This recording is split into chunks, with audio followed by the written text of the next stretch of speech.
Vanessa was curled into a ball in the chair across from me, her fingers twisting the hem of my sleeve like a lifeline.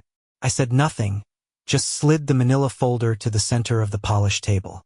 I leaned back, watching her hand tremble as she reached for it.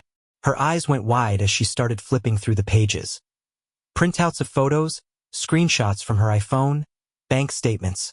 A whole life's worth of secrets I had compiled with surgical precision. What is this? Her voice was a choked whisper, on the verge of cracking. She was fighting to keep it together, but the sterile air in the room was already thick with her panic. I leaned forward, locking my eyes on hers. My voice came out flat, devoid of emotion, but the coldness in it carried more weight than any scream ever could. That's your other life, Vanessa. And this is the bill. I saw the hitch in her breath, the fear that washed over her face as the reality of it all crashed down. She knew. There was no way out of this. She did not have to ask what came next. The answer was written all over my face. But she could not possibly know the full extent of what I'd already done. The motion for full custody of the kids, the lien against the house, the accounts I had already firewalled. Every string that tied me to her was already cut. But before we get into how we got here, let me know in the comments if you here for stories about payback and getting what you deserve. And hey, do not forget to subscribe and hit that notification bell, so you do not miss the next chapter of this insane story. The cool, blue-white glow of a 4K monitor was the only light in Stephen McAllister's home office, casting long shadows across the walls of their craftsman home in Seattle's Queen and neighborhood. This was his sanctuary, a world of clean code, fiber optic speeds, and a singular focus that bordered on obsession. He sat at his standing desk, the rhythmic clack of his mechanical keyboard cutting through the late-night silence. Outside, the city was shrouded in its typical misty drizzle, the lights of the downtown skyline blurred into a watercolor painting. Stephen did not notice. He was deep in the zone, debugging a critical feature for a new product launch, doing what he always did, providing for his family. His wife, Vanessa, lived in a different universe. She was the founder of a high-end yoga and wellness studio in Ballard, a business that demanded its own brand of relentless dedication. But her approach was all about external energy. She thrived on networking, on the performative grind of self-improvement, on inspiring her legion of Instagram followers. Her workspace was a minimalist dream of white oak and brushed steel, her Google Calendar scheduled down to the minute, a reflection of her need for absolute control. Stephen's desk, meanwhile, was a controlled chaos of engineering notebooks, schematics scribbled on a whiteboard, and a graveyard of empty LaCroix cans, silent witnesses to his all-nighters. The silence was broken by a soft knock. Vanessa's voice was even, but it held a certain weight. "Stephen, can we talk?" He looked up from his screen as the door creaked open. Her silhouette was framed by the warm light of the hallway. Something about her posture, a guarded stillness, set him on edge. She drifted into the room and perched on the edge of the leather sofa, her head bowed, her fingers knotted in her lap.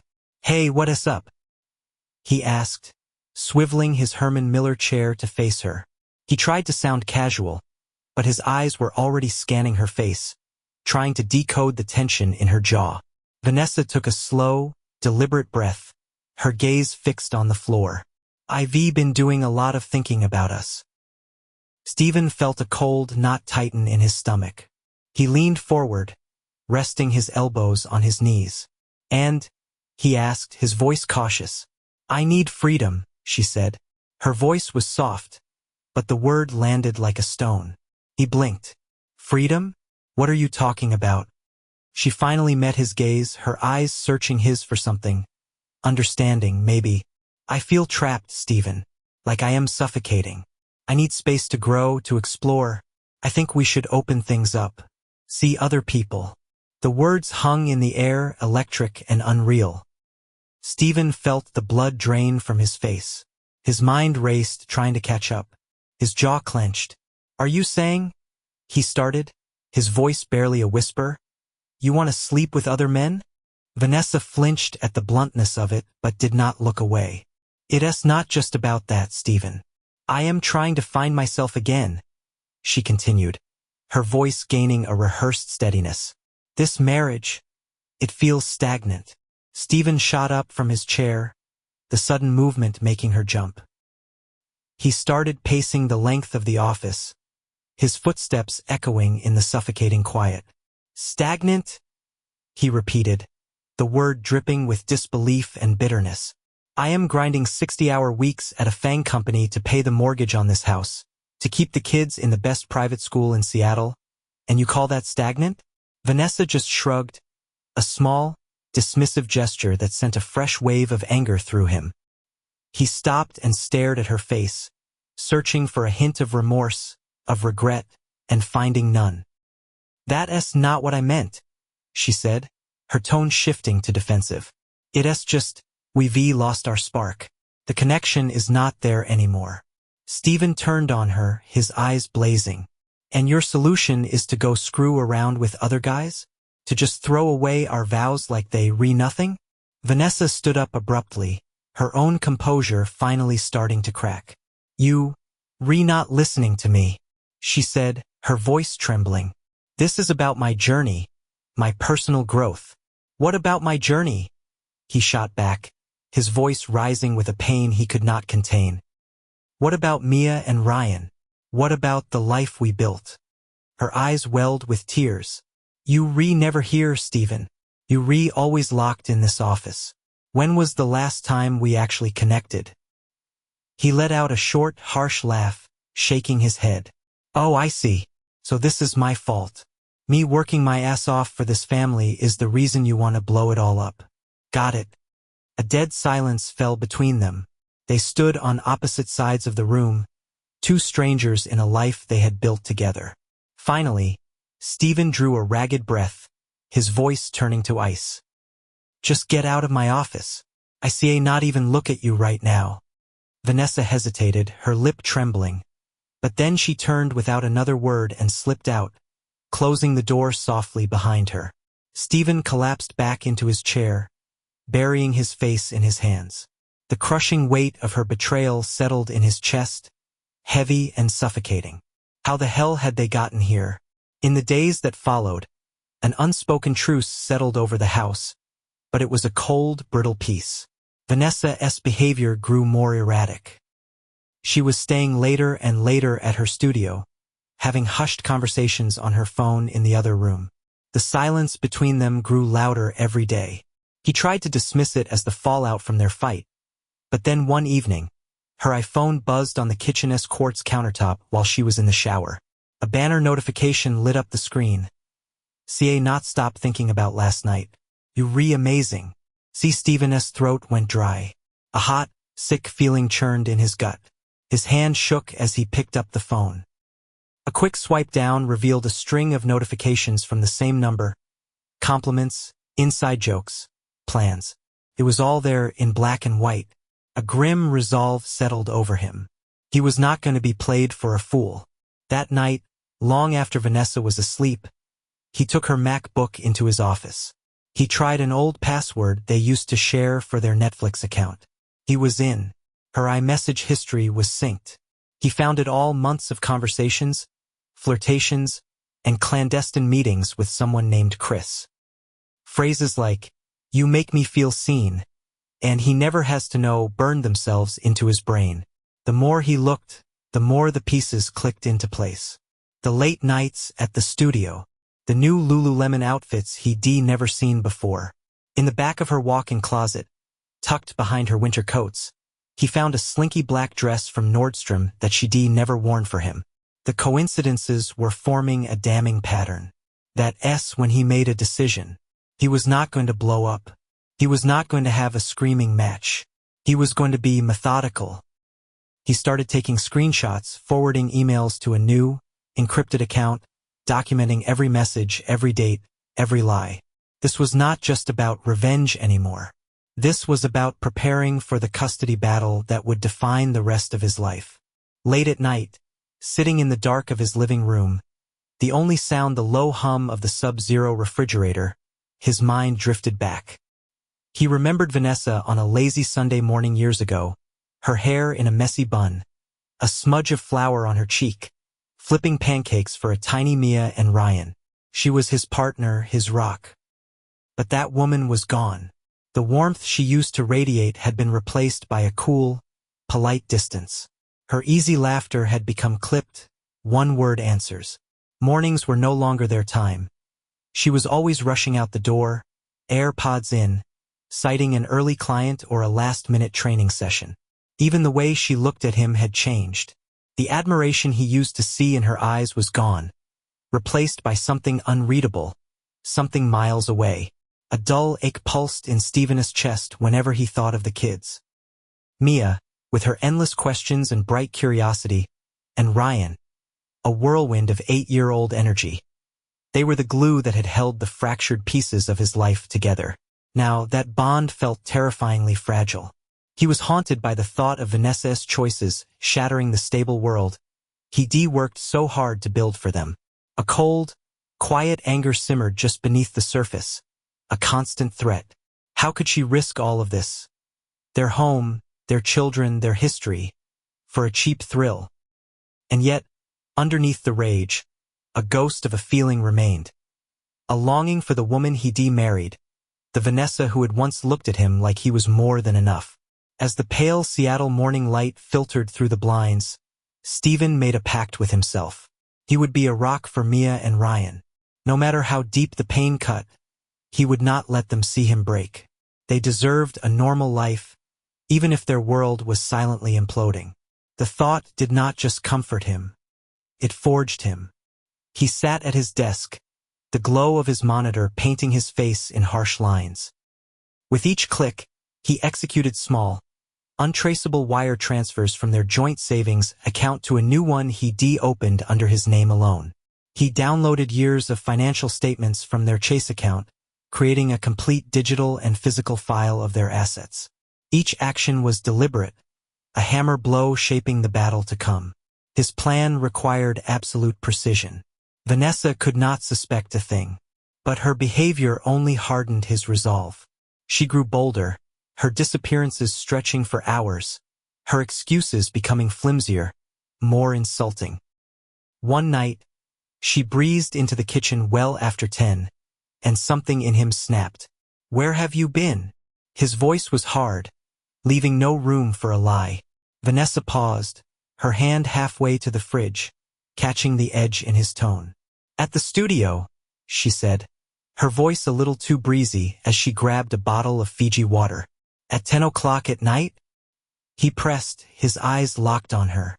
"What are you training for, the Olympics?" Her hand froze on the bottle cap. She recovered quickly. "I had a private session with a client that ran late." "Why are you grilling me?" "Because, Vanessa," his voice dropped, quiet but firm, "I do not believe you. Not anymore."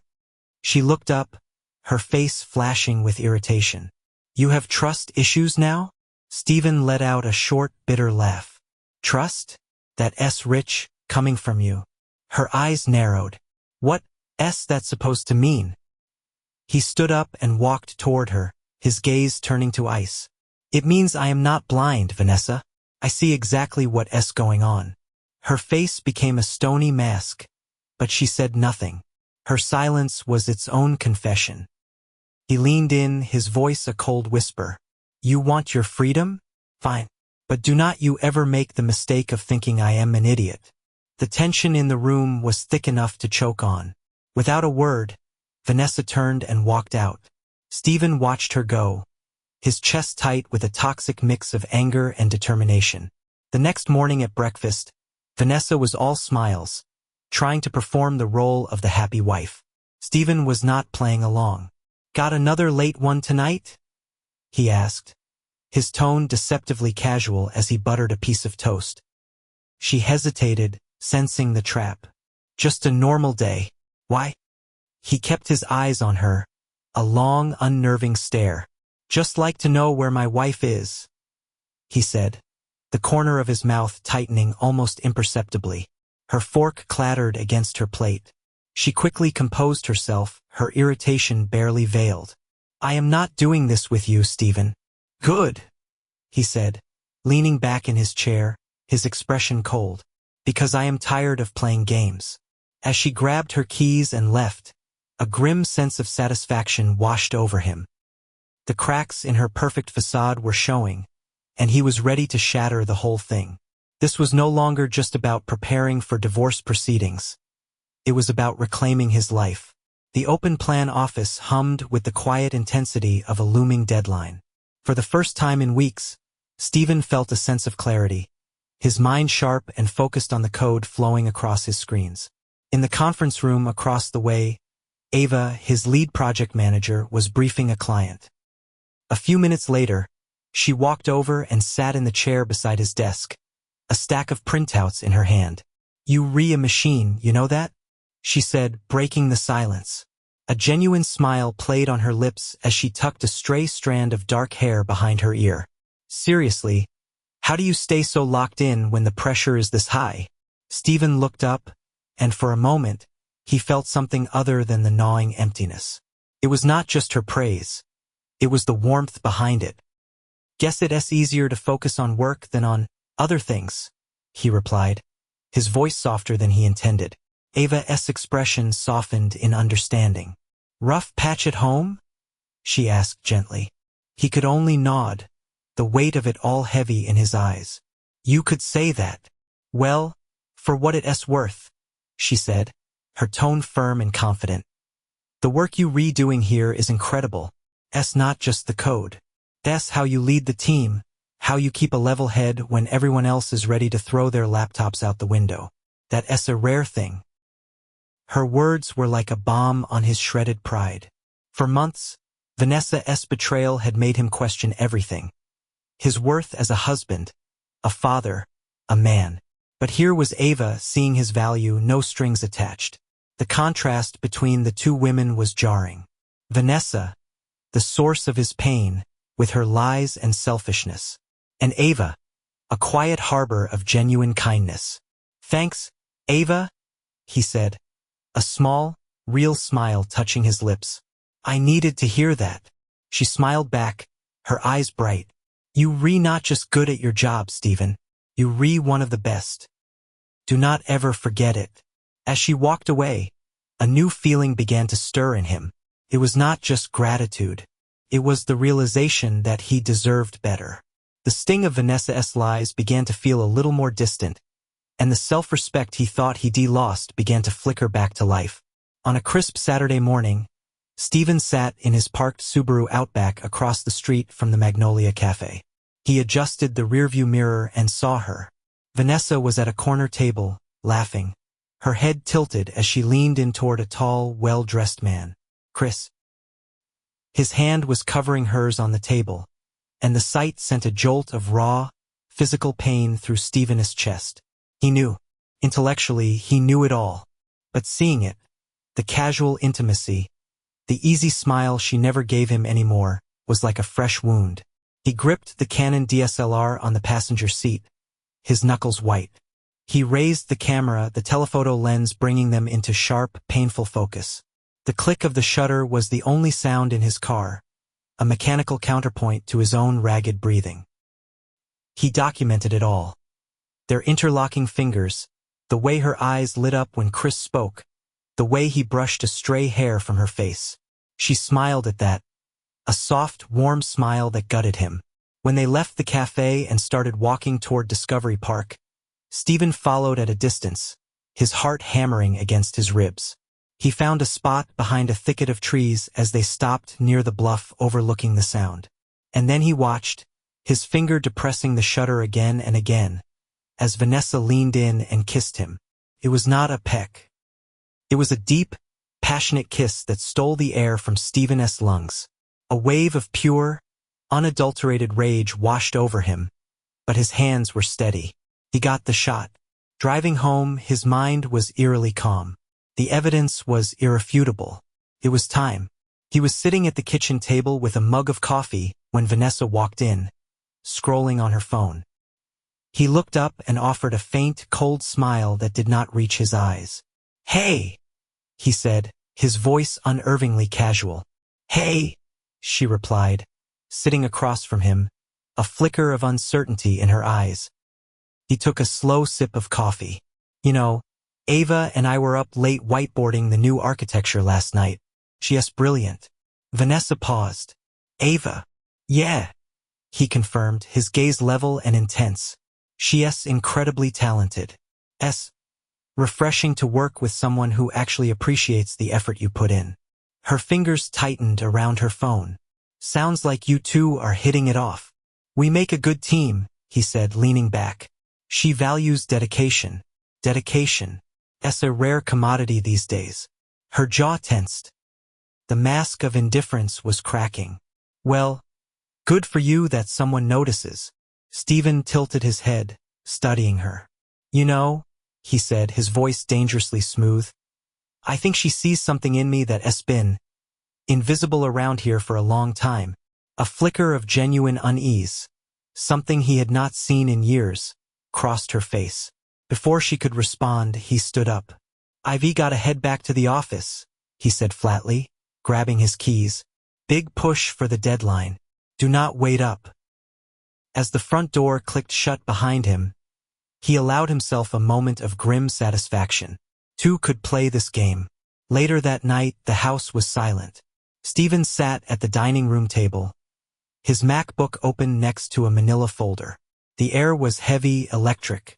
Vanessa came in from the living room, phone in hand, and stopped short when she saw the look on his face.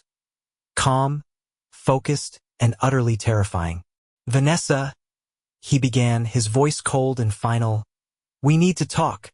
Her brow furrowed as she put her phone down. About what? Without a word, Stephen turned the laptop to face her. On the screen, in a high-resolution slideshow, was her afternoon. The cafe. The walk in the park. The kiss. Vanessa stared at the screen, the color draining from her face.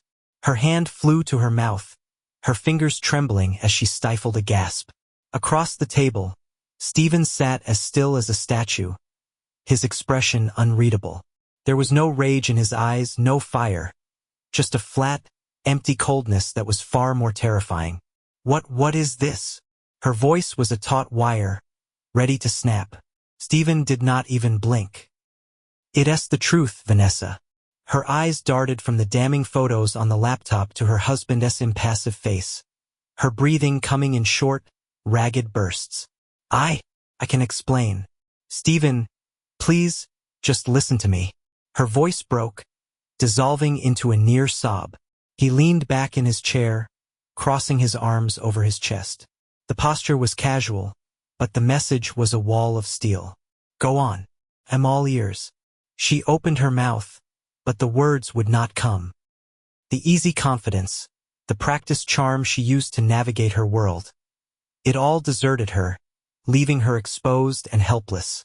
It's not what you think, she finally managed, her fingers digging into the edge of the table. This is not about you. It's about me. It's about my growth, my freedom. A smirk touched Stephen's lips, but it held no warmth, no humor. It was a scar. Your growth, he repeated, his voice laced with ice. And that required lies? Betrayal? Blowing up our family? Tears welled in her eyes, finally spilling over and tracing paths down her cheeks. She reached a hand across the table, an instinctive plea for connection, but he did not move a muscle. I never meant to hurt you. But you did. He cut her off, his voice sharp and final. You did not just hurt me, Vanessa. You broke everything. Our family, our trust. Her shoulders slumped in defeat. For the first time, the full, crushing weight of her actions seemed to land on her. And for the first time, she had no defense. Just a single, whispered word. Sorry. Stephen slowly shook his head. Sorry does not fix this. Not anymore. The silence that fell over the room was heavy and suffocating. For Stephen, this was the point of no return. Later, they sat at the same dining room table. The manila folder lay between them, looking heavier than it had any right to be. The light from the modern chandelier above cast harsh shadows on Stephen's face, carving out the hard lines of his jaw. His eyes were cold, unwavering.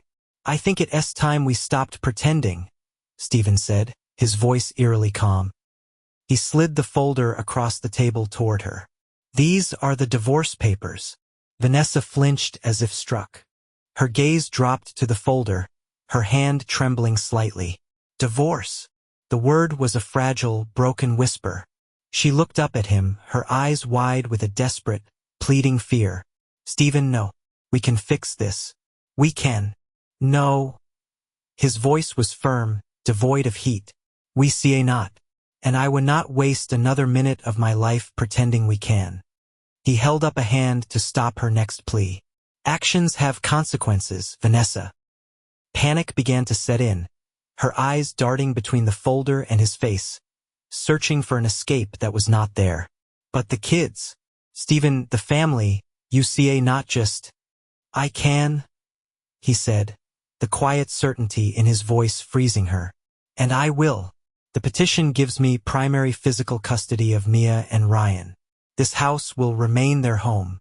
You'll have a visitation schedule. Vanessa squeezed her eyes shut, a wave of pain washing over her. Her hand, shaking, finally reached for the folder and opened it. Her eyes scanned the legal jargon, but every line screamed the same thing. He was erasing her. This is unfair, she choked out. You taking everything from me. Stephen leaned forward, a glint of steel in his eyes. Fair? He repeated, his voice dropping to a near whisper. Was it fair to me when you were sneaking around? Was it fair to our children? Was it fair when you threw away our marriage for your freedom? The tears came freely now, her body shaking with silent sobs. Stephen, please, I made a mistake, a horrible mistake. But we have 12 years together. Does not that mean anything? For the first time, a flicker of something sadness, maybe, crossed his face. It did, he said quietly. It meant everything, but the woman I married is gone. Her lips trembled, but no words came. Stephen pushed his chair back and stood. Sign the papers, Vanessa, he said, his voice flat as he walked toward the door. Or we can let the lawyers handle it in court. Either way, this is over. He left without looking back. She was alone in the room with her tears and the documents that officially ended her life as she knew it. The words on the page blurred, the black ink swimming in her vision.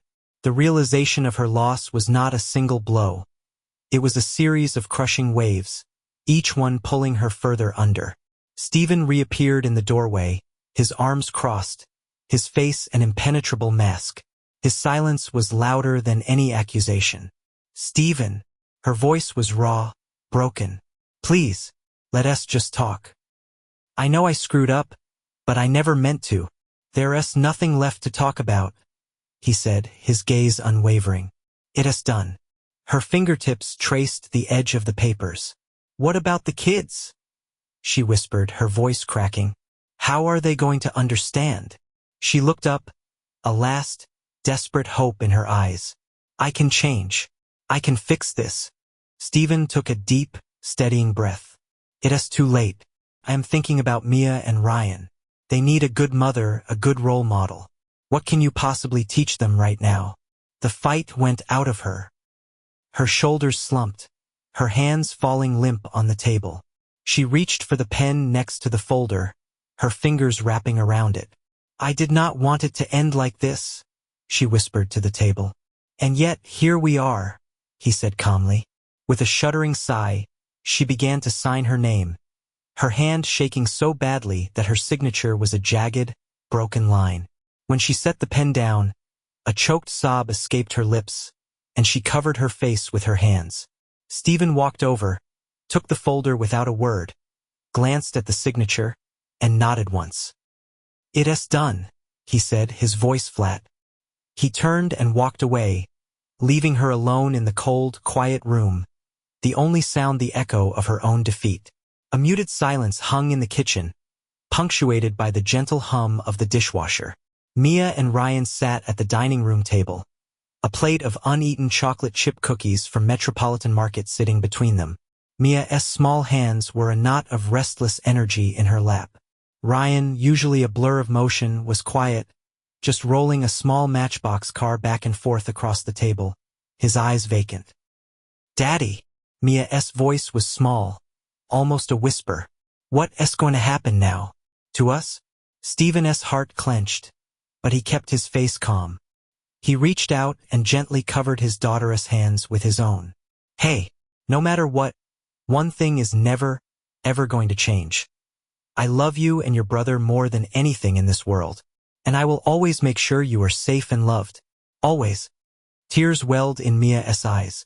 She looked up at him, her gaze filled with a raw pain that made it hard for him to breathe. But, Mommy's leaving, right? Her voice trembled. Are we not a family anymore? He swallowed hard, forcing himself to stay strong for them. We will always be a family, he said firmly. Things are going to look a little different, that's all. But the love does not change. Ryan finally looked up from his car.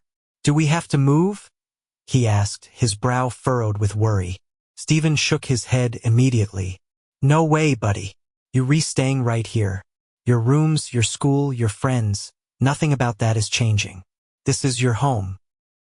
That was all it took. Mia burst into tears and launched herself into his arms, clinging to his neck. I do not want anything to change, she sobbed into his shoulder. I want it to be like it was before.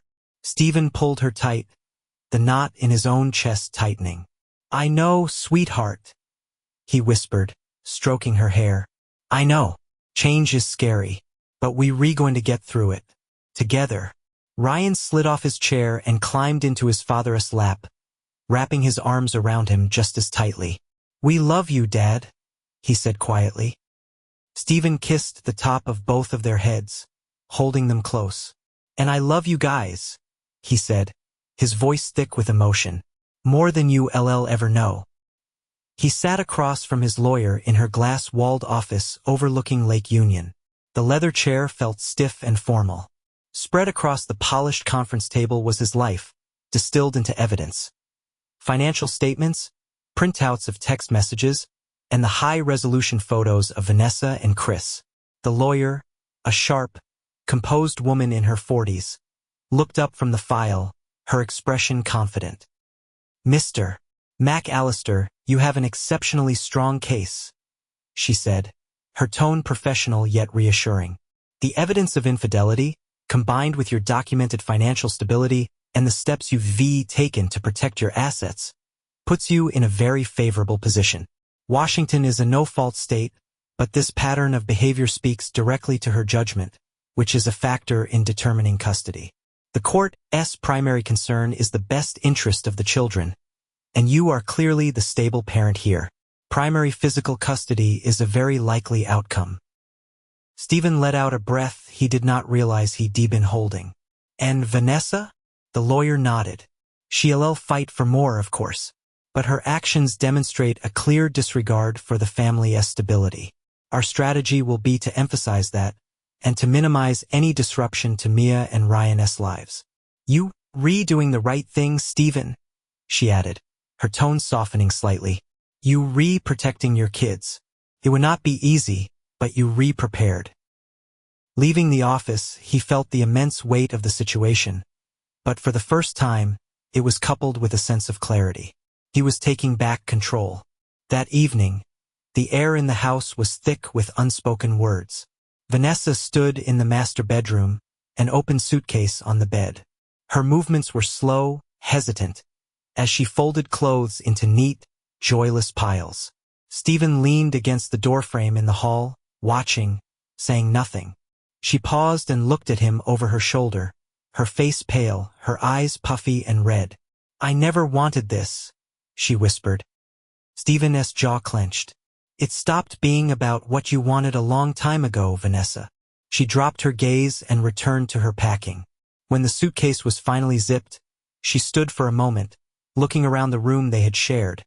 At the family photos on the walls, the art they bought on their anniversary trip to the San Juans. All of it now artifacts from another life. I am going to stay at Jessica's for a while, she said quietly. He gave a single, sharp nod. That's your problem now. The sound of the front door closing behind her echoed through the suddenly cavernous house. He stood in the living room, taking in the silence. It was more than just her absence. It was the end of an era. His gaze fell on the family portraits on the mantelpiece. The Lego creations Ryan had left on the coffee table. The worn spot on the sofa from years of movie nights. The emptiness was vast, but it was not crushing him. Felt clean. A space to build something new. The end of his marriage was not the end of his world. It was a chance to start over. The next morning, sunlight streamed into the kitchen. The sound of the Breville coffee maker purring and the cheerful chatter of his children filled the space with a warmth that had been missing for months. There was no tension, no fake smiles. Just peace. As the kids dug into their oatmeal, Stephen leaned against the counter, watching them, a real smile on his face. Their resilience was his anchor. Later that day, a text popped up on his phone. It was Ava. Coffee break? My treat. He hesitated for only a second before typing back. Definitely. Storyville in 15? The conversation was easy, normal. They laughed about a bug in the latest build. Ava's straightforward kindness was a breath of fresh air. She paused, stirring her latte, and looked at him. You seem lighter, she said softly. Stephen nodded, the smile feeling natural. I think I am. It's been rough. But the kids are my world. He paused, meeting her eyes. And good friends help too. Ava's smile was warm and genuine. Well, anytime you need a distraction, my offer of coffee and terrible programmer jokes is always on the table. He laughed, a real unburdened laugh.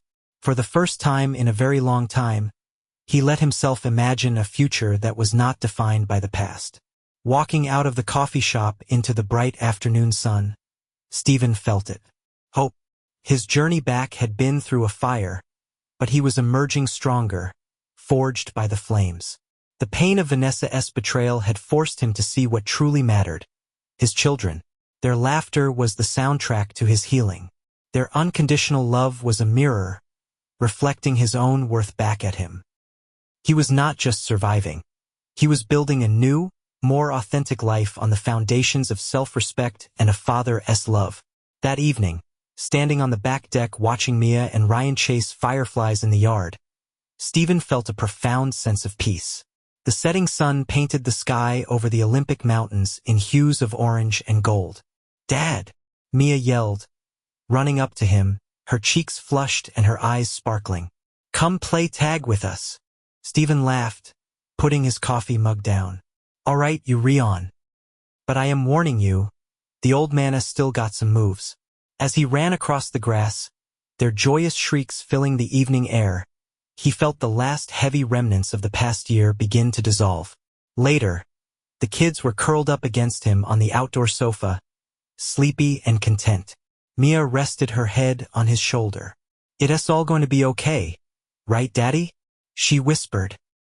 He looked down at her, brushing the hair from her forehead. It's not just going to be okay, sweetheart, he said, his voice full of a certainty that came from his very soul.